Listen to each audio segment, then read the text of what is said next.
দিনের জ্ঞান থাকলে শেখ বলা হয়, বা জেনারেশন তো এই নয় যে ওকে শেখ বলা হয় না।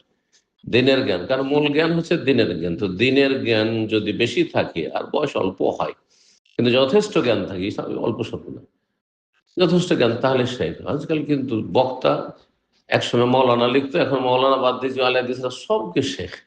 আরে ফুটপাতি এগুলোকে শেখ লিখে দিচ্ছে। আশ্চর্য হয়ে যাবে, শুধু কোন রকম কথা, ওরা পাস করেন না, মোটেই যায় না এটা শেখ।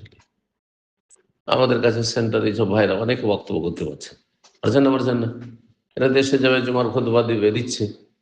হ্যাঁ, অনেকে দিচ্ছে, ওখানে অলরেডি চলে গেছে, আর অনেকে আপনারা যাচ্ছেন ছুটিতে গিয়ে দিচ্ছেন। আর আপনাদের পোস্টার দেখা যাচ্ছে যে শেখ অমুক। জায়েজ না এটা শেখ, কিসের শেখ? আপনি ফতোয়া দিতে পারবেন? শুনেছেন কিসের ভিত্তিতে, কোন আয়াত হাদিসের ভিত্তিতে? ও শেখের কাছে শুনেছি। হ্যাঁ, না হলে একটা হাদিস পড়েছি, কত লোককে উমরা করে দিবে না। তো শেখ মানে দক্ষ আলেম, যেই ব্যক্তি কোরআনের আয়াত হাদিস দিয়ে সে আপনার সমস্যার সমাধান দিতে সক্ষম, তাকে শেখ বলবে।